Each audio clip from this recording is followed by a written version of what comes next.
Hablemos. Voces especializadas en ciencias sociales y humanidades, historia, antropología, literatura, estudios políticos e internacionales, agua y sociedad. Divulguemos la ciencia. Hablemos.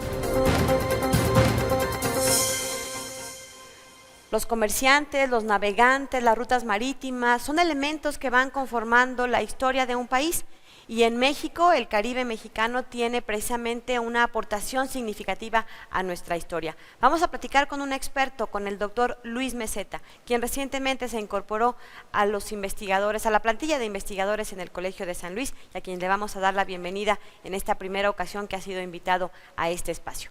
Bienvenidos, comenzamos.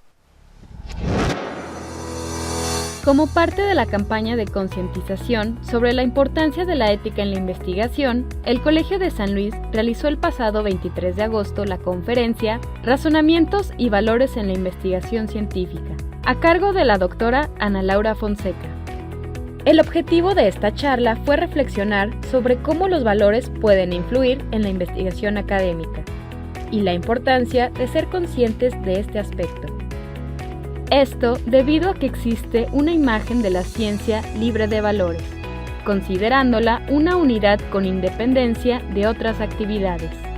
Se habló sobre los valores cognitivos, los cuales usualmente se utilizan en la investigación científica, y los valores sociales, para entender la responsabilidad política o moral de la ciencia.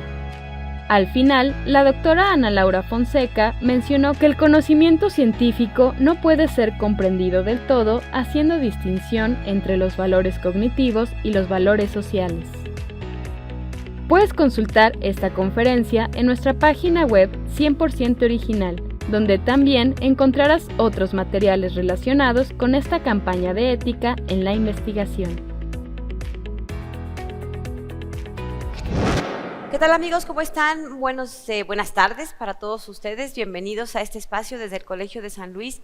Nos da mucho gusto que nos estén acompañando a través de este espacio que, con la colaboración de 9TV, pues estamos llegando hasta donde usted nos esté observando, hasta su casa, su dispositivo. Y bueno, pues aprovechamos para agradecer esta colaboración que tenemos desde hace ya varios años, y que este espacio, desde este Centro Público de Investigación especializados en Ciencias Sociales y Humanidades, pues siga llevando información, conocimientos a toda la población. Y bueno, pues hoy vamos a platicar de historia.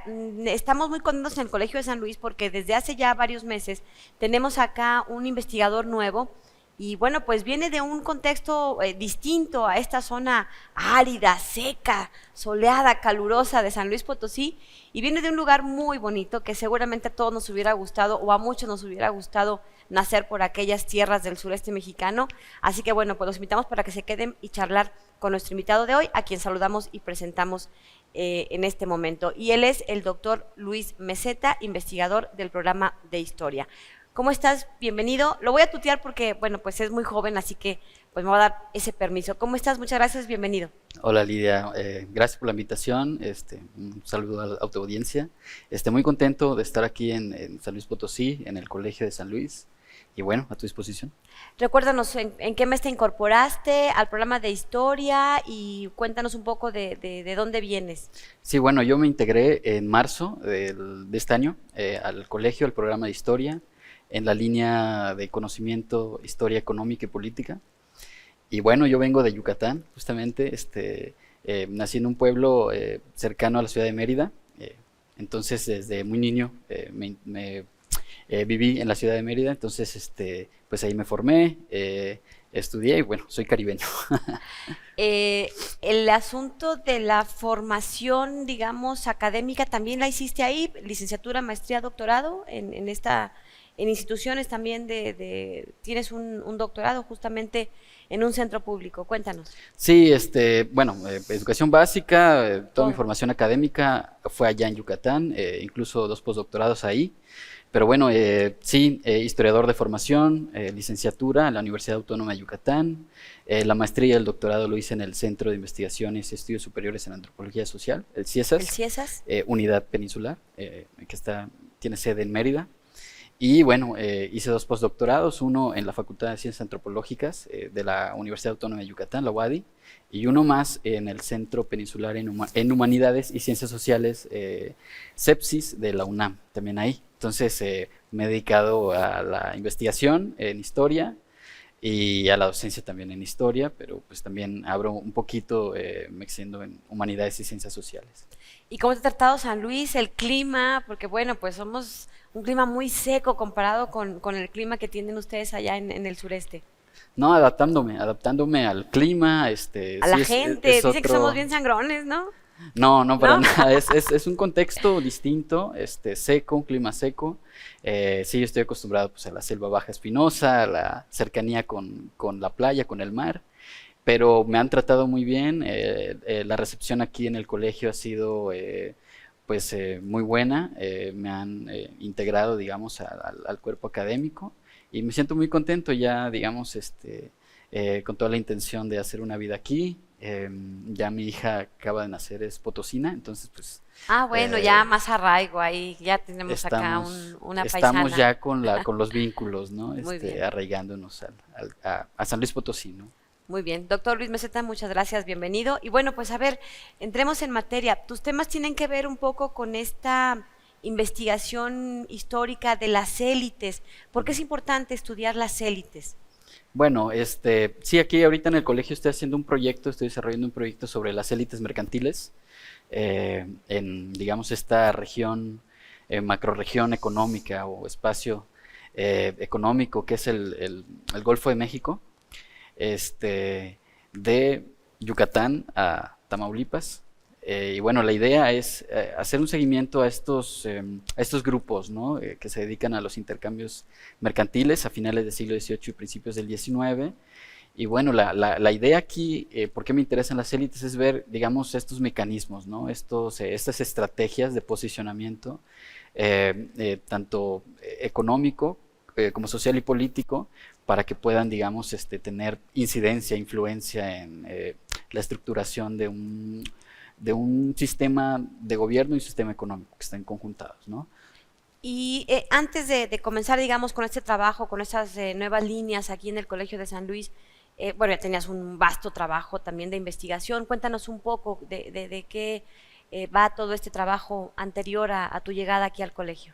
Sí, bueno, digamos que el tema que estoy estudiando ahorita, las élites mercantiles en el Golfo Caribe, ¿no?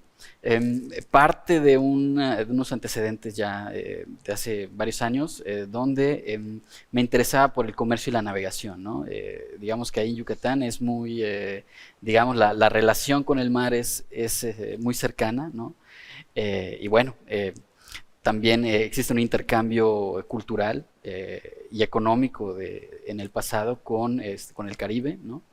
Entonces eso me llevó a estudiar, me interesó mucho el comercio, la navegación, ¿no? Cómo se comunicaban en el pasado, pues, las sociedades coloniales. Y bueno, ahí surgió el tema del comercio, ¿no? Un ámbito, digamos, que permite, digamos, hacer ese seguimiento a las circulaciones, a las movilidades, es el comercio, es el intercambio, ¿no? El intercambio mercantil. Y bueno, me dediqué a estudiar la carrera de Indias, ¿no? La carrera de Indias es, digamos, el sistema mercantil, el sistema económico-comercial que se instauró, digamos, desde el inicio de la colonización en las Indias por parte de España, ¿no? Entonces, ¿Era como una ruta? Era, sí, era un sistema a través del cual se ejercía un control sobre la navegación y el comercio y la circulación, ¿no? Entonces se le llamaba así la carrera de Indias, era básicamente el tráfico ultramarino transatlántico, ¿no? Que conectaba a España, a la corona, con sus colonias en Hispanoamérica, ¿no?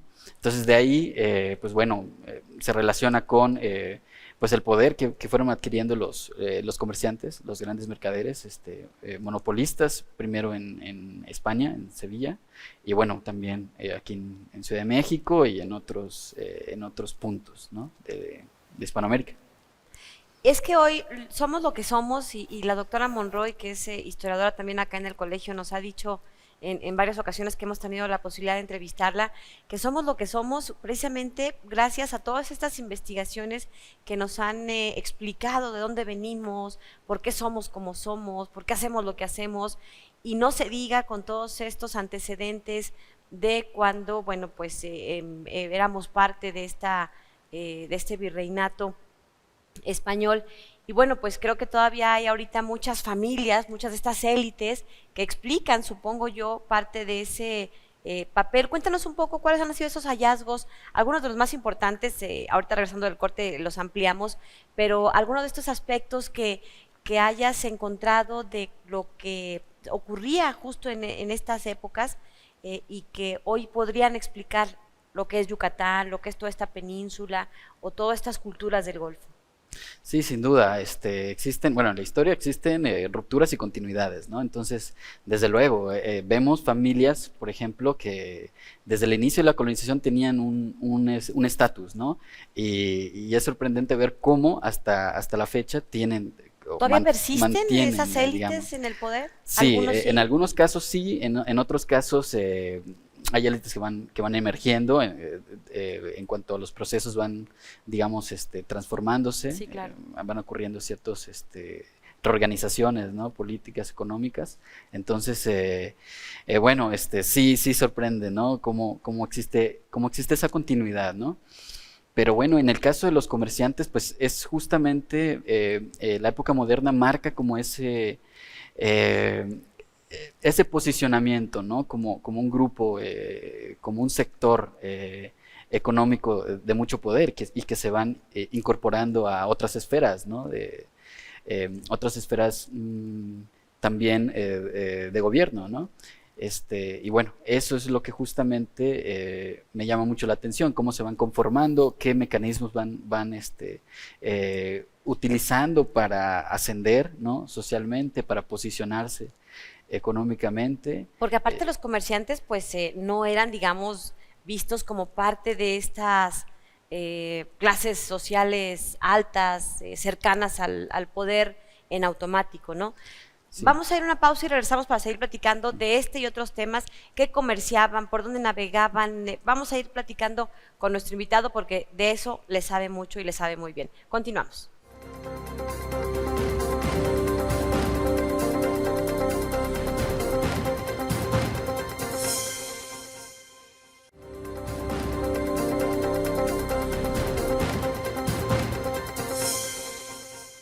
Bien, estamos de regreso, vamos a continuar charlando de historia con el doctor Luis Meseta. Es un investigador que recién se ha incorporado en este marzo de 2023 al Colegio de San Luis, ha venido aquí a sumar, a enriquecer la planta de académicos, de investigadores, y bueno, tiene un proyecto sumamente interesante que bueno, pues tiene que ver con esta historia de la navegación, del comercio, de las élites, cómo utiliza, bueno, ahora vamos a preguntar precisamente cómo es que se da esta relación de poder, porque hay un poder económico, pero también hay un poder político y un poder social que se van ahí entremezclando y que, bueno, pues hace sumamente interesantes como parte de una trama, de una telenovela que se va tejiendo, de una telenovela, lo que hace la cultura de la televisión en México. Bueno, antes quiero hacer un paréntesis porque acuérdense que el Colegio de San Luis tiene estos cuadernos de notas que están muy bien cuidados en su edición,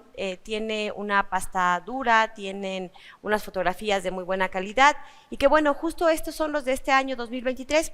Si ustedes los quieren, están a la venta en la librería del colegio, que está abierta al público de las 8 de la mañana a las 3 de la tarde, pero también hoy tenemos regalos, así que bueno, pues a las primeras 5 personas que nos comenten en la retransmisión de YouTube, que está publicada en nuestras redes sociales, específicamente en Facebook, bueno, pues ahí si nos comentan, a las primeras 5 personas les vamos a regalar un cuaderno de notas de este 2023 del Colegio de San Luis. Y bueno, doctor Luis Meseta, cuéntanos un poco sobre qué comerciaban. Estamos hablando de estos años 1789, de ahí parte un poco el corpus, digamos, de tu investigación, o al menos de la que tienes acá en el colegio. ¿Qué comerciaban, qué trasladaban, cómo era la navegación en esa época? Bueno, digamos, el artículo más preciado, ¿no? de la Nueva España en general era la plata, ¿no? La plata, pues era un producto que se exportaba, ¿no? Estaba, digamos, en el top 10 de las mercancías que se exportaba. Y bueno, a cambio, la Nueva España recibía vinos, recibía este, sobre todo artículos procedentes de Europa, ¿no? Textiles, ¿Cuánto ¿no? duraba un viaje? Digamos, ¿salían de dónde? ¿De qué parte de la península de Yucatán o qué parte del sureste partían las embarcaciones para llegar a España? ¿Y cuánto duraba un viaje más o menos? Bueno, justamente este sistema, la carrera de Indias, tenía como característica un monopolio, ¿no? Un monopolio donde habían puertos que estaban autorizados, ¿no? Para el comercio, ¿no? O sea, puertos exclusivos para el comercio. En el caso de España, al principio, hasta principios del siglo XVIII, era Sevilla, ¿no? Y en América estaba Veracruz, por un lado, y Portobelo, por otro, ¿no?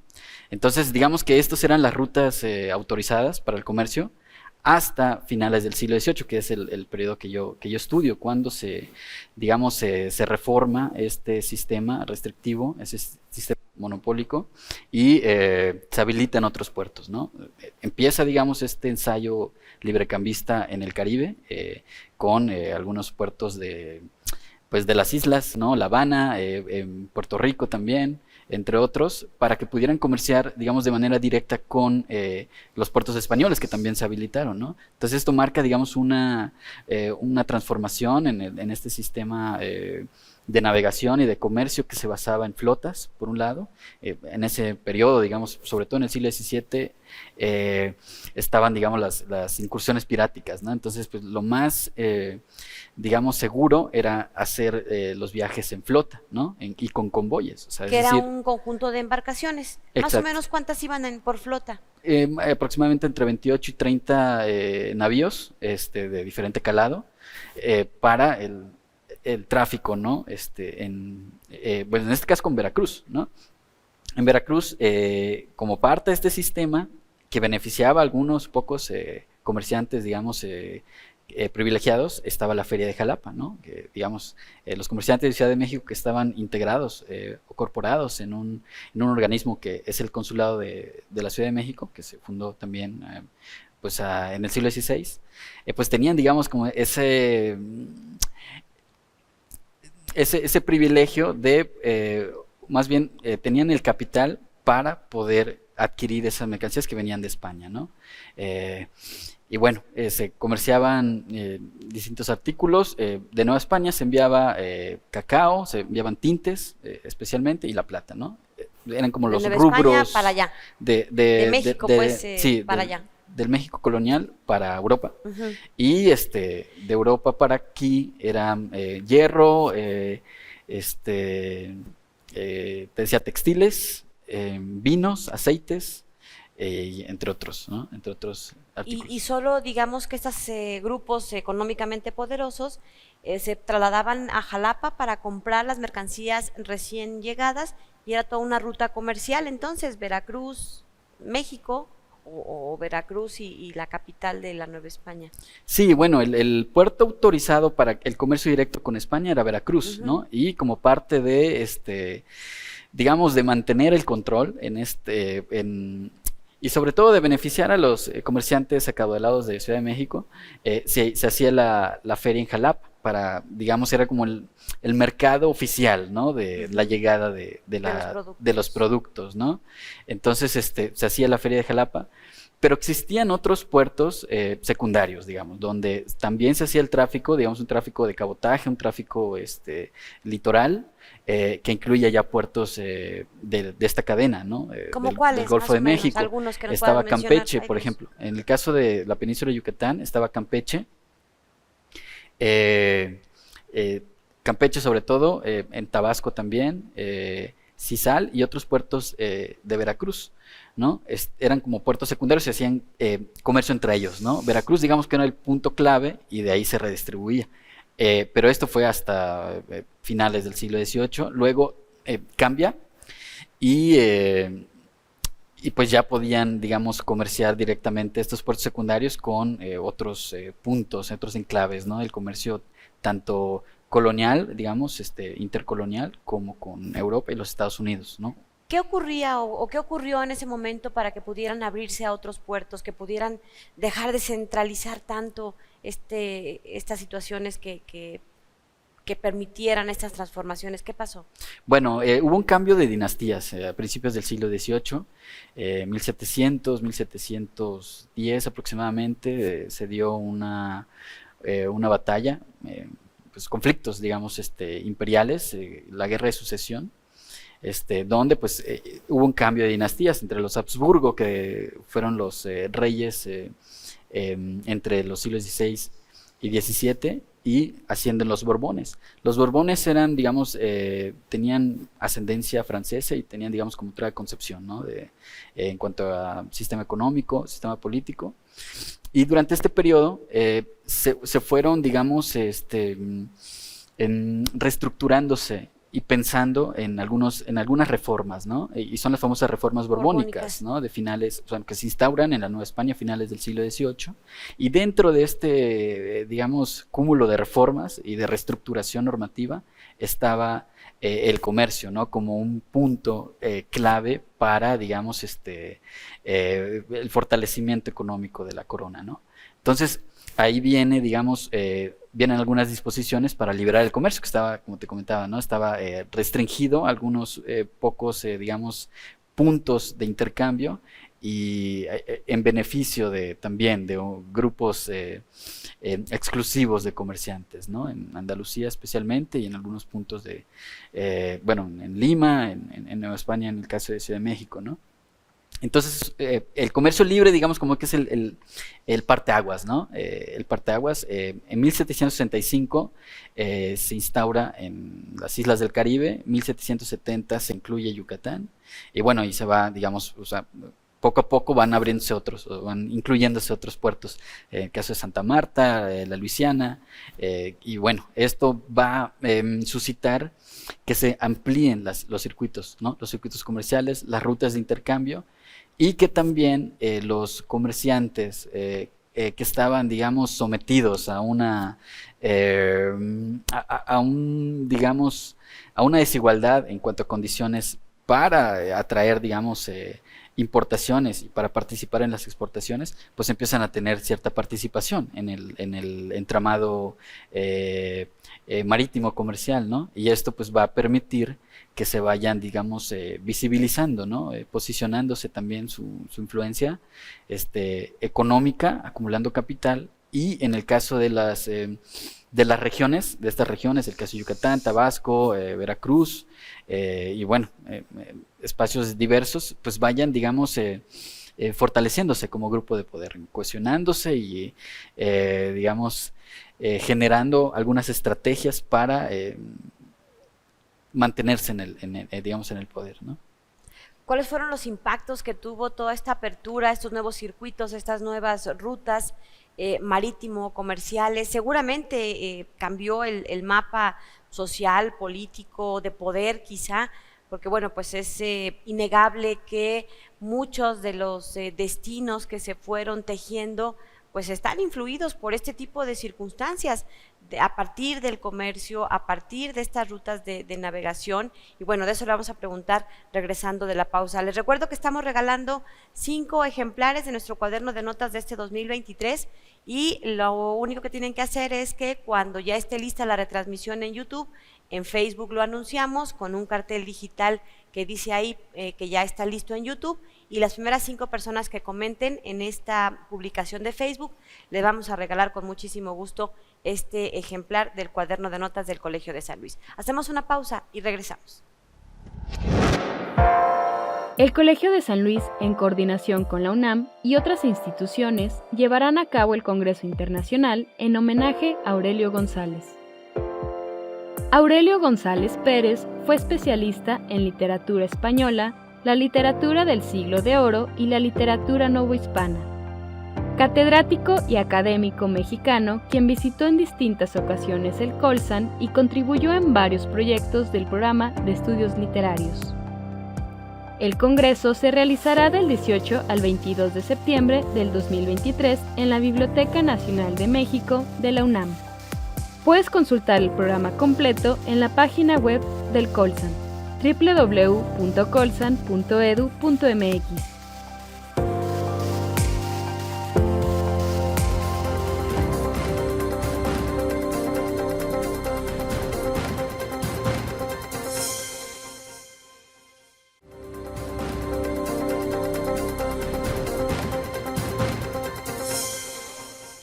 Bien, estamos de regreso, estamos charlando con el doctor Luis Meseta, es un investigador del programa de historia, recién llegado aquí al Colegio de San Luis, ha venido a enriquecer con sus temas, con sus proyectos, con sus investigaciones, pues todo este trabajo científico que se produce desde nuestro Centro Público de Investigación y nos da mucho gusto estar charlando con él. Doctor Luis Meseta, cuéntanos un poco sobre, ya decía yo antes del corte, cómo impactó social, políticamente, todos estos cambios, estas transformaciones en los nuevos circuitos marítimos, en las rutas que se permitieron, esta pues apertura que por diferentes circunstancias se fueron dando y que bueno, seguramente tuvieron algunos impactos. Si tuvieras por ahí algún ejemplo como para ilustrarnos todos estos impactos que seguramente se vivieron. Sí, hubo varios cambios a partir del comercio libre. Te puedo dar dos ejemplos. En primer lugar, el caso de la erección de consulados, ¿no? Aparte del consulado de Ciudad de México, que era el antiguo, el principal, se fueron creando otros consulados, ¿no?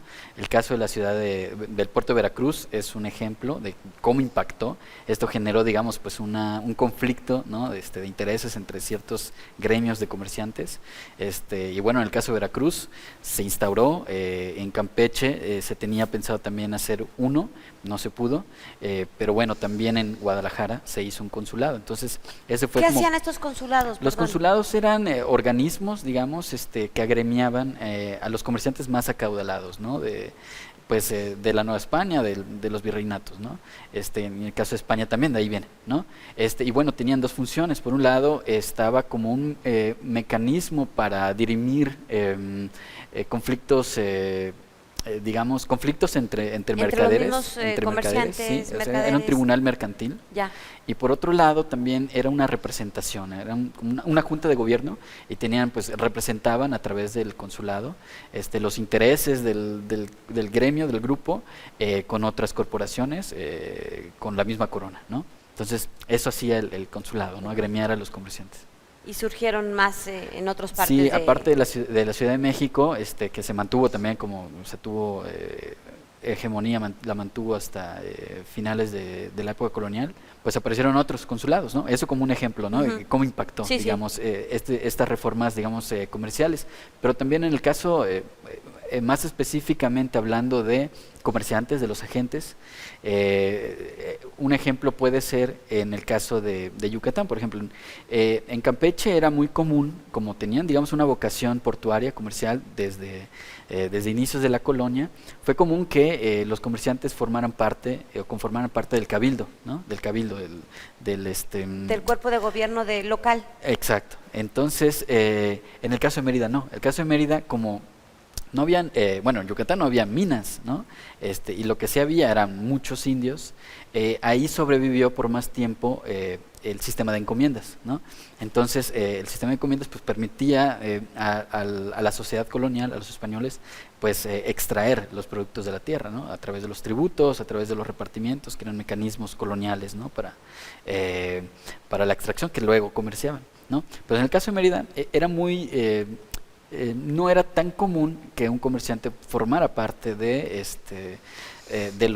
las corporaciones de gobierno o el cabildo, ¿no? Por ejemplo, ahí dominaban sobre todo los encomenderos y los hacendados, ¿no? Que eran básicamente españoles llegados sí, acá. criollos, ¿no?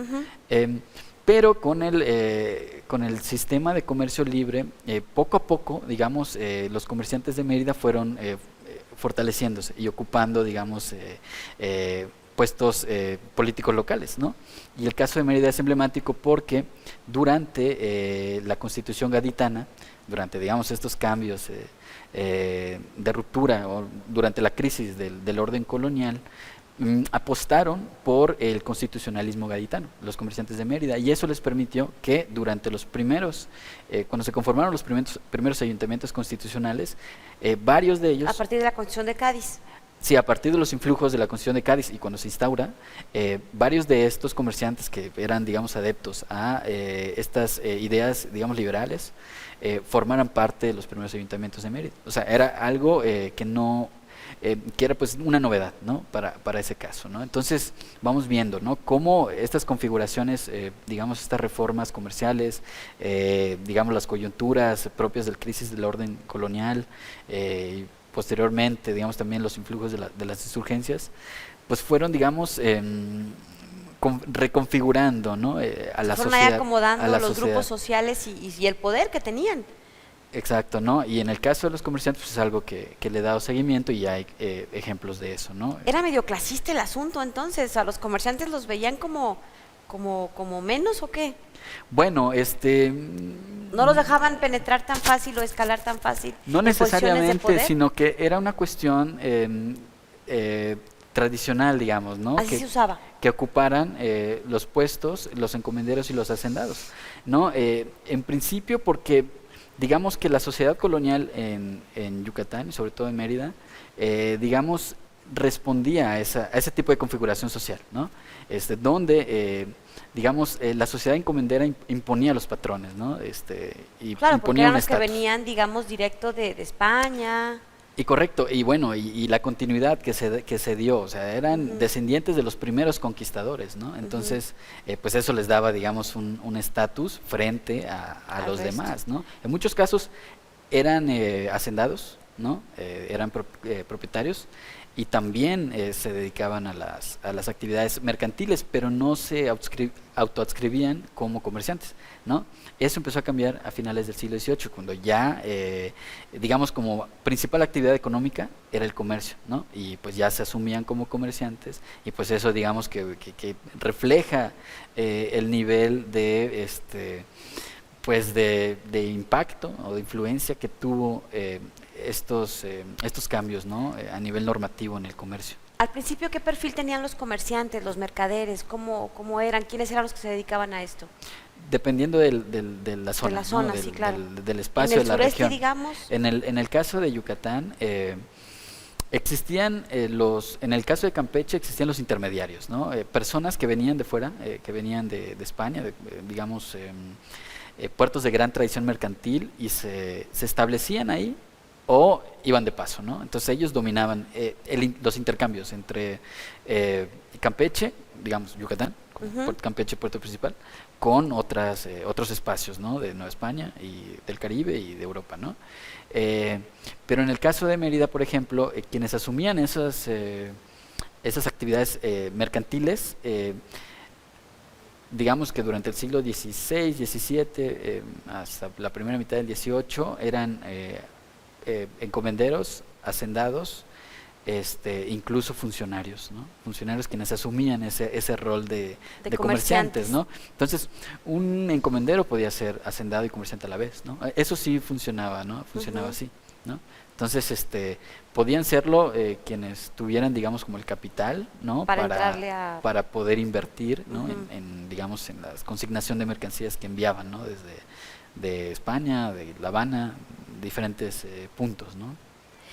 Veo que tu tema acá en el colegio tiene que ver, ya nos decías al principio, élites mercantiles y poder local en la región económica del seno mexicano. ¿Qué es el seno mexicano? El seno mexicano hace referencia a el Golfo de México, ¿no? Es el Golfo de México, así se le llamaba durante la época colonial, seno mexicano. Y bueno, hace referencia al Golfo de México. En este caso, lo que se pretende es articular las experiencias regionales de este proceso de fortalecimiento de las élites mercantiles, ¿no? Articularlo en esta cadena, ¿no? De puertos grandes desde, digamos, desde Mérida a Tamaulipas, ¿no? La historiografía, digamos, que estudia el tema del comercio y los comerciantes, es prolífica, ¿no? Eso es una ventaja. Pero, o sea, ya hay investigación de historia de este tema. Sí, hay una producción importante, pero bueno, salvo sus excepciones, normalmente se estudia por regiones, ¿no? Por regiones, digamos, estas experiencias. Lo que se pretende aquí es articular esas experiencias, conectar, ¿no? Vincular y tejer esas redes de intercambio entre los mismos cuerpos mercantiles de las diferentes, digamos, regiones que componían este espacio económico que pues se le denomina también Golfo Caribe, porque pues tiene digamos una orientación hacia el intercambio hacia afuera, ¿no? Hacia digamos el mundo atlántico y caribeño. Hay dos grandes etapas que tú estableces en algunos de tus artículos. Una tiene que ver con 1789 a 1829 y la otra de 1816 a 1820. Cuéntanos un poco cuál es la diferencia entre una y otra. Hay un factor ahí importante, digamos, en la historia de México que parte como estos dos periodos. Platícanos cuáles son. Bueno, en el caso del proyecto de élites mercantiles, sí parte, digamos, del año 1789, que es cuando se incorpora la Nueva España al sistema de comercio libre, ¿no?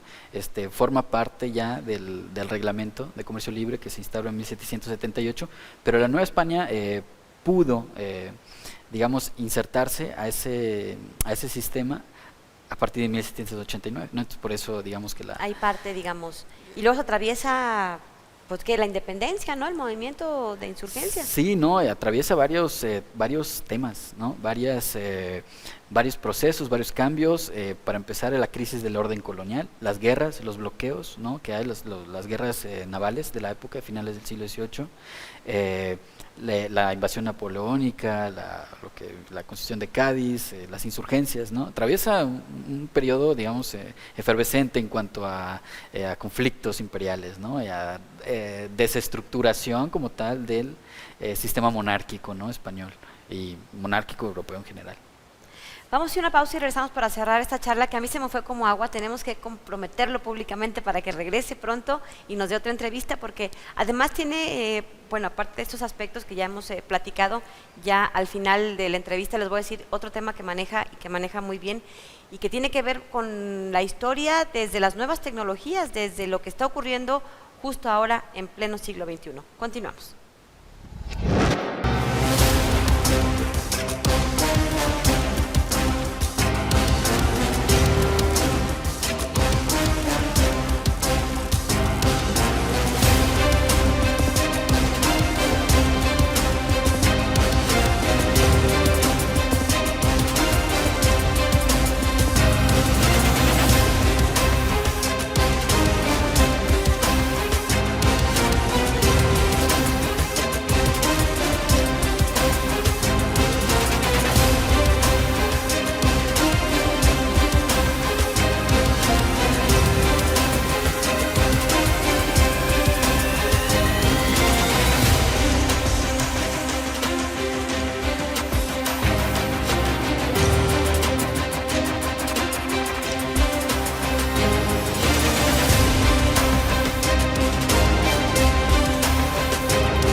Bueno, pues llegamos al último bloque de este espacio. Estamos charlando con el historiador Luis Meseta y su tema tiene que ver con élites mercantiles y poder local en la región económica del seno mexicano, que ya nos explicaba que es toda esta parte del Golfo y que, bueno, pues él tiene un proyecto muy ambicioso porque se trata de explicar, entrelazar lo que se ha pues investigado, pero no solo en una región, sino todo esto que atraviesa, digamos, desde Tamaulipas hasta Yucatán.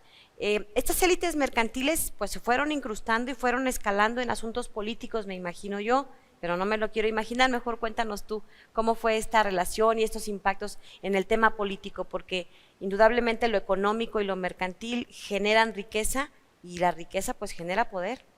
Sí, bueno, te comentaba el ejemplo del caso de Mérida, cómo se fueron incorporando a los ayuntamientos, ¿no? Constitucionales. Entonces, una vez ahí, pues tienen, digamos, la posibilidad de imponer imponer sus intereses económicos y comerciales, ¿no?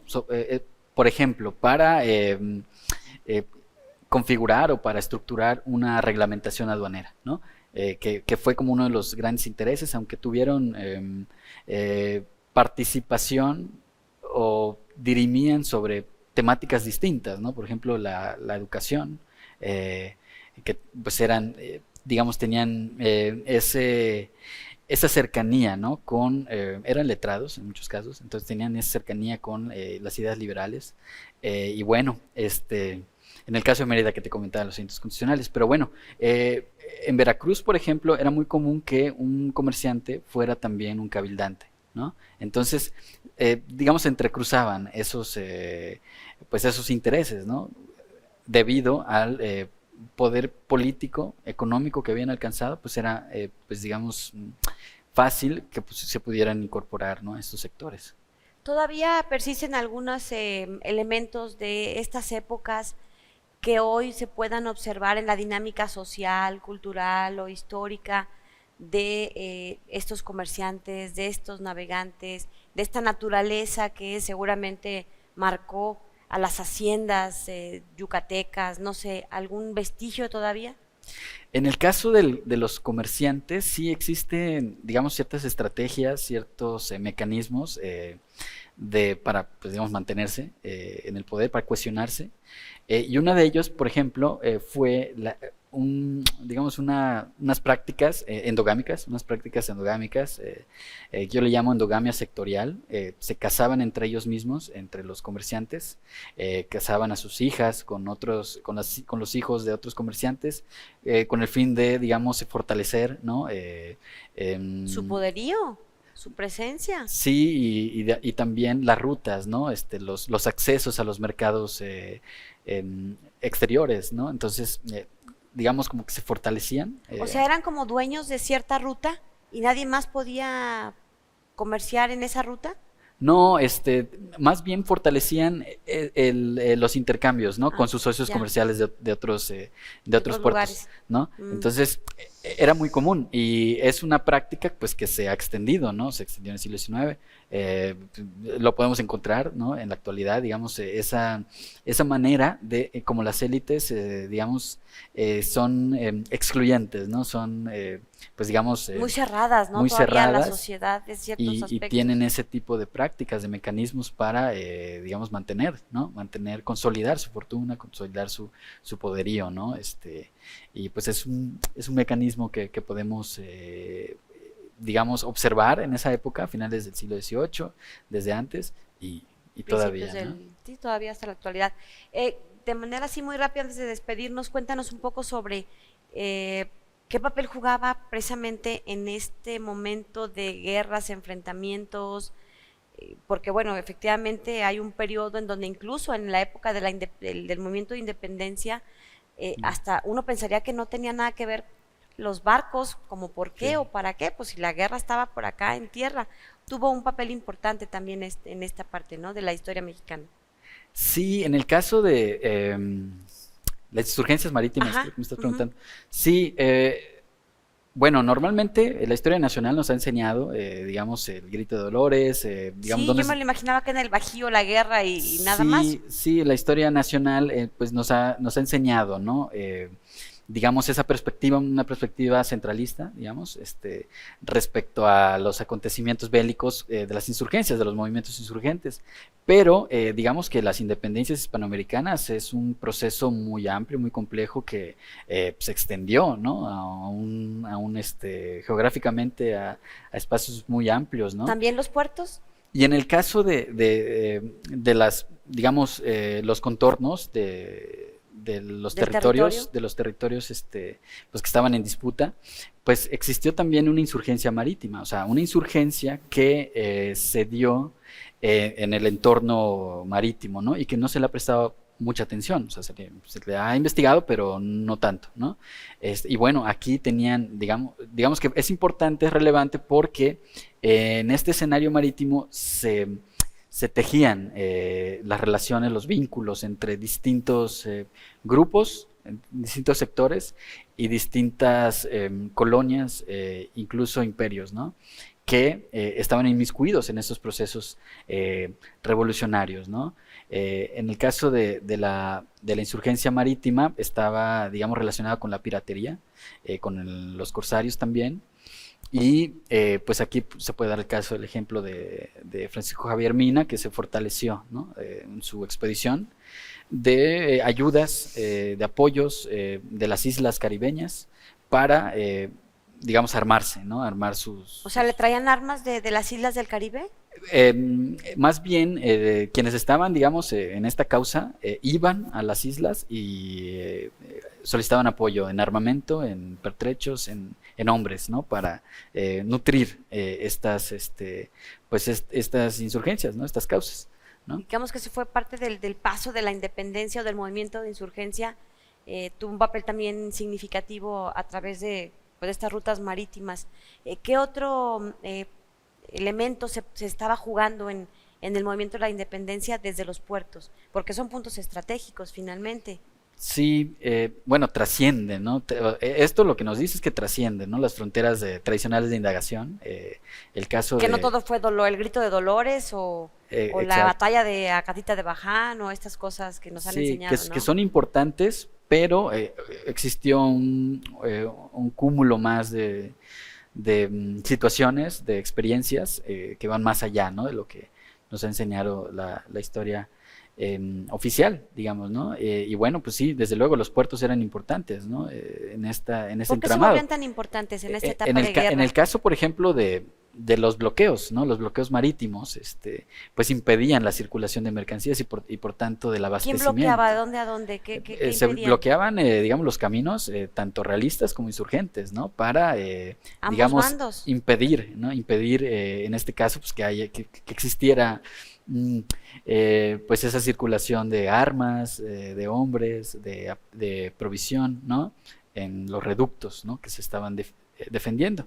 En el caso de Veracruz, los insurgentes, digamos, bloqueaban los accesos y capturaban naves, ¿no? Capturaban naves, incautaban la mercancía y luego la vendían, ¿no? Y forma parte, digamos, de esas estrategias, ¿no?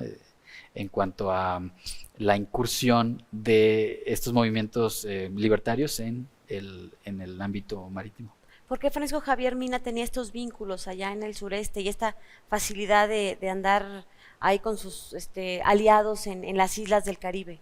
Sí, bueno, él recibió apoyo de diferentes instancias. Para empezar, la expedición salió de Inglaterra, ¿no? Entonces había un financiamiento por parte del gobierno inglés. También recibió apoyo en Norteamérica, ¿no? En diversos puertos, en Nueva Orleans, en Baltimore, en Nueva York, en Galveston. Ahí se organizaron varias reuniones con bonapartistas exiliados, negros haitianos, patriotas norteamericanos, insurgentes mexicanos, y bueno, el caso de Mina, pues él se apoyó, digamos, vio o era consciente de todo este entramado que existía respecto a, pues, a los movimientos, ¿no? Revolucionarios de la época, subversivos, y bueno, trató de aprovecharse. Al final de cuentas su expedición pues resultó un fracaso, pero sí es un reflejo de cómo funcionaba, digamos, cómo se nutrían estas causas, ¿no? Estas causas de rebelión, y hubieron otros casos, ¿no? También Bolívar tuvo apoyo del presidente de Haití, Alexandre Pétion, ¿no? En hombres, pertrechos. Era común, ¿no? Acceder a las islas, sobre todo el caso de Haití, pues era un bastión, ¿no? De las causas revolucionarias. Entonces, pues ahí iban también. Y bueno, Yucatán estaba, pues, en medio, ¿no?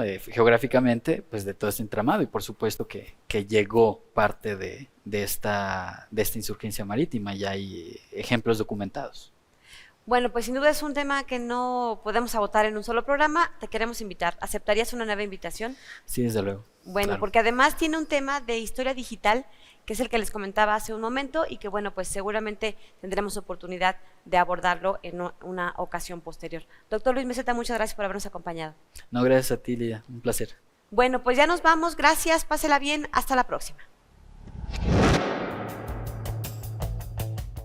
El Colegio de San Luis te invita a los eventos y actividades que se llevarán a cabo durante los próximos días. Se realizará la presentación del libro Agua y Pueblos Indígenas, del doctor Francisco López Bárcenas, investigador del Colsan. El 8 de septiembre a las 18 horas en la Casa de Cultura Jesús Reyes Heroles, en Coyoacán, Ciudad de México. Se llevará a cabo la siguiente sesión del taller Historia Social de la Salud, la Enfermedad y la Atención en México, el 11 de septiembre a las 10 horas en la Sala de Seminarios 9 del Colsan. El Colsan, en colaboración con otras instituciones, realizarán el Congreso Internacional en homenaje a Aurelio González, del 18 al 22 de septiembre en la Biblioteca Nacional de México de la UNAM. Consulta el programa en nuestras redes sociales. Se realizará la conferencia magistral Trasvases y Justicia Ambiental, con la participación del Dr. Francisco Peña y el Dr. Luis Enrique Granados, el 5 de septiembre a las 12 horas en el Auditorio de Sociología Rural de la Universidad Autónoma de Chilpancingo. El Laboratorio de Investigación, Género, Interculturalidad y Derechos Humanos del Colsan se encuentra llevando a cabo el Diplomado Nacional Implementación del Proceso de Formación de Jóvenes para la Construcción de Paz e Igualdad de Género en Escuelas Normales, de julio a noviembre 2023 en modalidad virtual. Para mayor información, puedes contactarte al correo normalistas2023@colsan.edu.mx. Consulta los detalles de este y otros eventos a través de nuestra página web www.colsan.edu.mx y síguenos también en nuestras redes sociales.